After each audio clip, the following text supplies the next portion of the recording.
നമസ്കാരം. കഴിഞ്ഞ ദിവസം തിരുവനന്തപുരം രാജ്യാന്തര വിമാനത്താവളത്തിലെ ഇമിഗ്രേഷൻ വകുപ്പിലെ IB ഉദ്യോഗസ്ഥയായിട്ടുള്ള മേഘയെ റെയിൽവേ ട്രാക്കിൽ മരിച്ച നിലയിൽ കണ്ടെത്തിയ വാർത്ത പുറത്തു വന്നിട്ടുണ്ടായിരുന്നു. അപ്പോൾ ഈ ഒരു വാർത്ത ആദ്യം പുറത്തു വന്നപ്പോൾ 25 വയസ്സാണ് പ്രായം.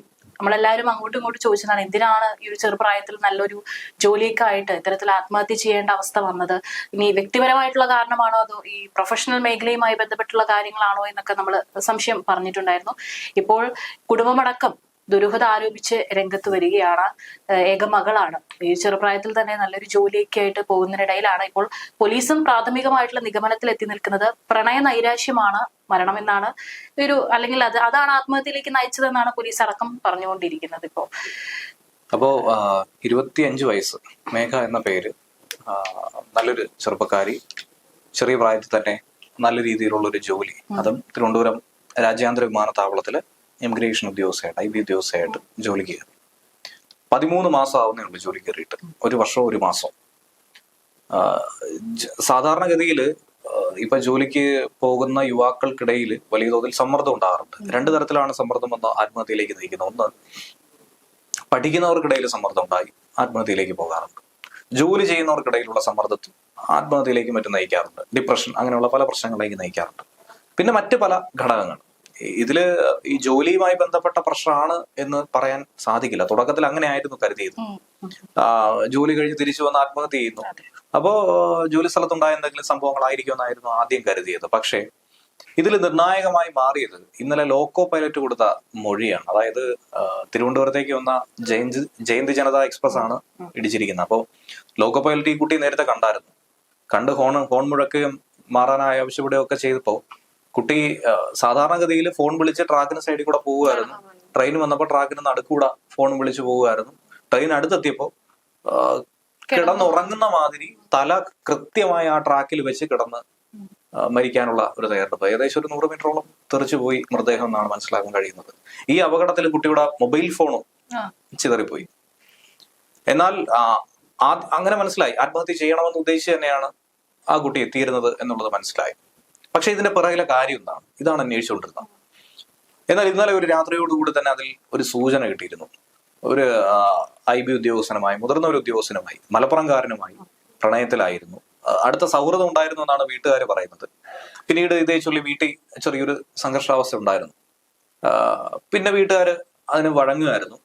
വിവാഹം നടത്തി കൊടുക്കാം എന്ന രീതിയിലേക്കൊക്കെ വീട്ടുകാരെത്തിയപ്പോൾ ഇയാൾ പിന്മാറി എന്നാണ് മനസ്സിലാക്കാൻ കഴിയുന്നത്. ശരിക്കുള്ള സത്യാവസ്ഥ ഇതുവരെയും പുറത്തു വന്നിട്ടില്ല. അന്വേഷണം നടക്കുന്നേ ഉള്ളൂ പോലീസ് അതുമായി ബന്ധപ്പെട്ട്.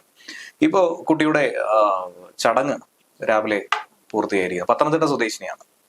അപ്പോ ഈ കുട്ടിയുടെ ഒരു ബാക്ക്ഗ്രൗണ്ട് പറയുകയാണെങ്കിൽ പഠിക്കാൻ മിടുക്കിയായിരുന്നു. അതുപോലെ അച്ഛൻ പ്രിൻസിപ്പളാണ്. അതുപോലെ അമ്മ കളക്ടറേറ്റിലെ ഒരു സ്റ്റാഫാണ്. അപ്പൊ നല്ലൊരു ജീവിത ചുറ്റുപാടിൽ നിന്ന് ജനിച്ചു വളർന്നു വന്ന ഒരു കുട്ടിയാണ്. അപ്പോ ഈ കുട്ടിക്ക് ആത്മഹത്യ ചെയ്യേണ്ട കാരണങ്ങളൊന്നും മറ്റു വശങ്ങളില്ല. സാമ്പത്തിക പ്രശ്നങ്ങളോ അല്ലെങ്കിൽ മറ്റു മാനസിക സംഘർഷങ്ങൾ ഉണ്ടാക്കുന്ന വിഷയങ്ങളോ ഒന്നും തന്നെ ഇല്ല എന്നാണ് പറയുന്നത്. അത്തരത്തിലുള്ള വിഷയങ്ങൾ ഇതിനു മുൻപ് പറഞ്ഞിട്ടില്ല. ആകെ പറയുന്ന ഒരു വിഷയം ഇങ്ങനെ ഉണ്ടായ ഒരു മനോവിഷമം, ഈ പറഞ്ഞ പ്രണയ നൈരാശ്യമായിരിക്കണം ഈ ആത്മഹത്യ കാരണം അതിലേക്ക് നയിച്ചതെന്നാണ് എല്ലാവരും എത്തിച്ചേർന്നിരിക്കുന്നത്. പോലീസും ആ ഒരു അനുമാനത്തിലേക്കാണ് പോകുന്നത്.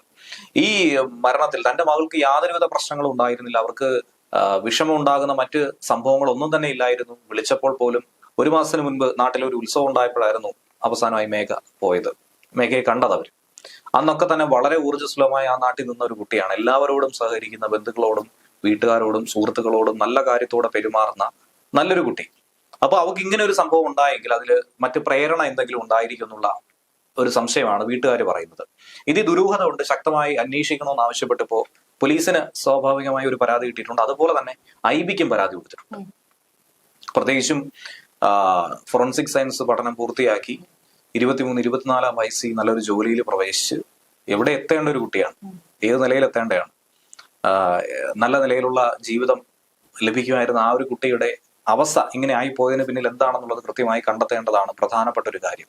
ഇതില് ഫോൺ വിളിച്ച എന്തായാലും വീട്ടിലുള്ള ആരും അല്ല, അതുപോലെ തന്നെ വീട്ടുകാർക്ക് അറിയുന്ന ആരെയല്ല എന്ന് അവർ പറഞ്ഞിട്ടുണ്ട്. മാത്രമല്ല ഈ അച്ഛന് ലാസ്റ്റ് ആയിട്ട് അച്ഛനോട് സംസാരിച്ചപ്പോ പറഞ്ഞിരുന്നു വീട്ടിലോട്ട് ഡ്യൂട്ടി കഴിഞ്ഞു റൂമിലേക്ക് പോവുകയാണ്. അപ്പോൾ അതിലൊക്കെ ചില സംഭവങ്ങളുണ്ട്. അതായത് ഈ കുട്ടി സംസാരിച്ചത് ഒരുപക്ഷെ കാമുകനുമായി ആയിരിക്കാം എന്നുള്ള ഒരു അനുമാനം മാത്രമാണ് ഇപ്പൊ പറയാൻ കഴിയുന്നത്. കാരണം എന്തെന്നാ, മൊബൈൽ ഫോൺ പരിശോധിച്ചാൽ ഈസി ആയിട്ട് അറിയാവുന്നതാണ്. പക്ഷെ മൊബൈൽ ഫോൺ മൊത്തം തകർന്നു പോയിരിക്കുകയാണ്. പോലീസിന് അത് കണ്ടുപിടിക്കാൻ കഴിയാത്തൊരവസ്ഥയാണ്. അതുപോലെ സംശയം തോന്നുന്ന ദുരൂഹത ഉണ്ടെന്ന് പറയുന്നത് വെറുതെ അല്ല, പല കാരണങ്ങളുണ്ട്. ഈ എന്തായിരുന്നാലും സൈബർ സെല്ലിന്റെ സഹായത്തോടെ കോൾ ഹിസ്റ്ററി പരിശോധിച്ച് അതാരാണെന്നുള്ളത് വളരെ എളുപ്പത്തിൽ തന്നെ കണ്ടെത്താവുന്നതേ ഉള്ളൂ. പക്ഷേ ഇതിനോടകം തന്നെ പോലീസ് അത് തിരിച്ചറിഞ്ഞ് കാണും, അതേക്കുറിച്ചുള്ള അന്വേഷണം നടക്കുമായിരിക്കാം. ഈ കുട്ടി വിമാനത്താവളത്തിൽ നിന്ന് ഇറങ്ങി തിരിച്ച് വീട്ടിലേക്ക് പോകുന്നു. രാവിലെ ഒരു 9:15 കൂടിയാണ് തിരിച്ച് വീട്ടിലേക്ക് പോകുന്നത്. 9 മണിക്ക് ശേഷമാണ് പോകുന്നത്. 9:15 ഈ സംഭവം നടക്കുന്നത്. പേട്ട ചാക്ക റൂട്ടിലെ റെയിൽവേ ക്രോസിലാണ് ഇത് സംഭവിക്കുന്നത്. ഈ പെൺകുട്ടി താമസിക്കുന്ന ആ മേഖലയിലല്ലെന്നേ. പെൺകുട്ടിയുടെ ഹോസ്റ്റൽ അവിടെയല്ല. ഇനി ഹോസ്റ്റൽ അവിടെ അല്ല എന്നിരിക്കട്ടെ, ഹോസ്റ്റലിലേക്ക് പോകുന്ന വഴി എന്നെങ്കിലും പറയാം. ഇത് അതുമല്ല, ഹോസ്റ്റലിലേക്ക് പോകേണ്ട വഴിയേ അല്ല ആ മേഖല. അപ്പോൾ മനഃപൂർവ്വം ഒന്നുകിൽ ആരെയോ കാത്തു വന്നതായിരിക്കാം ഒരു സാധ്യത. അതല്ല എങ്കിൽ വരുന്ന ഏതെങ്കിലും ഒരു ട്രെയിനിന് മുന്നിൽ എടുത്ത് ചാടി ആത്മഹത്യ ചെയ്യുക, ഈ ഒരു തീരുമാനമായിരിക്കും. ഇപ്പൊ ലോക്കോ പൈലറ്റ് ആണ് അത് കണ്ടത്, ഫോൺ വിളിച്ച് സംസാരിച്ചുകൊണ്ട് നടക്കുമായിരുന്നു. എനിക്ക് തോന്നുന്നു അതുകൊണ്ടാണ് ആ വീട്ടുകാർക്ക് സംശയം തോന്നിയത്. ഒരു പക്ഷെ ഫോൺ വിളിക്കാതെ തന്നെ അതിൽ അവിടെ വന്ന് കിടക്കുകയായിരുന്നെങ്കിൽ അത്തരത്തിലൊരു ദുരൂഹത ഉണ്ടാകും. എന്നിരുന്നാലും അവസാനമായിട്ട് ഒരാളോട് സംസാരിച്ചിരുന്നു എന്നുള്ളൊരു ദുരൂഹത ഉണ്ടാകും. ഭയങ്കരമായി സംശയിക്കേണ്ട ഒരു സാഹചര്യം വരത്തില്ലായിരുന്നു. ഇതിൽ പല മാനങ്ങൾ ഇപ്പോ വരുന്നുണ്ട്. അതായത് വീട്ടുകാർക്കും അതുപോലെ നമുക്കും അടക്കം സംശയം വരുന്ന പല കാര്യങ്ങളുണ്ട്. ഒരാളോട് സംസാരിച്ച് അയാളോട് വാശിപ്പുറത്ത് ഒരു പക്ഷേ ആത്മഹത്യ ചെയ്യുന്ന ഒരു സാധ്യതയുണ്ട്. ഇത്രയും പഠിത്തവും മിടുക്കിയായിട്ടുള്ള ഊർജ്ജസ്വലയായിട്ടുള്ള നല്ലൊരു മേഖലയെ ജോലി ചെയ്യുന്ന ഒരു കുട്ടി ഇങ്ങനെ ഒരു അവിവേകം പറ്റുമോ എന്നുള്ളതാണ് പലരും ചോദിക്കുന്നത്. ഒരു കാര്യം, ഇനി മറ്റെന്തെങ്കിലും പ്രേരണ ഇതിന് പിന്നിലുണ്ടോ അത് പരിശോധിക്കേണ്ടതാണ്. ഏതെങ്കിലും തരത്തിലുള്ള ഭീഷണി ആ കുട്ടിക്ക് ഉണ്ടായിട്ടുണ്ടോ, അങ്ങനെയുള്ള സാധ്യതകൾ കൂടി നമ്മൾ നോക്കേണ്ടതാണ്. ഈ പറയുന്ന നൈരാശ്യം അല്ലെങ്കിൽ കാമുകനുമായിട്ടുള്ള സില്ലി വഴക്ക് എന്നതിലുപരി മറ്റെന്തെങ്കിലും സംഭവങ്ങൾ ഉണ്ടോ എന്നുള്ളത് കൂടി നോക്കേണ്ടതാണ്. കാരണം ഇപ്പോഴത്തെ സമൂഹത്തിൽ പലതരത്തിലുള്ള വെല്ലുവിളികൾ നമുക്കറിയാവുന്നതാണ്. ഗെയിം കളിച്ച ആൾക്കാർ ആത്മഹത്യ ചെയ്യുന്നുണ്ട്, ലോൺ ആപ്പുകൾ എടുത്ത് ആത്മഹത്യ ചെയ്യുന്നുണ്ട്. അപ്പോൾ പല രീതിയിൽ സാങ്കേതിക വിദ്യ പുരോഗമിച്ചപ്പോൾ അതനുസരിച്ച് പല സാധ്യതകളും ഉണ്ടാകുന്നുണ്ട്.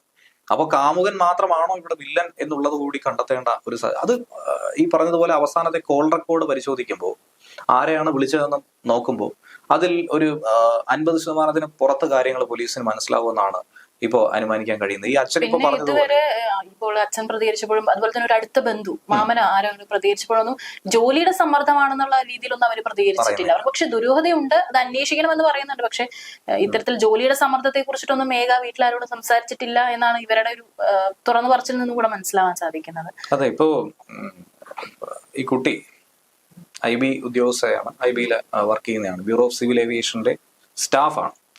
അപ്പോൾ ഈ വ്യോമയാന മേഖലയിൽ പ്രവർത്തിക്കുന്ന നല്ല രീതിയിലുള്ള ഒരു ചുറ്റുപാടും അന്തരീക്ഷവും തന്നെയാണ് അവരുടെ വർക്ക് സ്പേസ് എന്ന് പറയുന്നത്.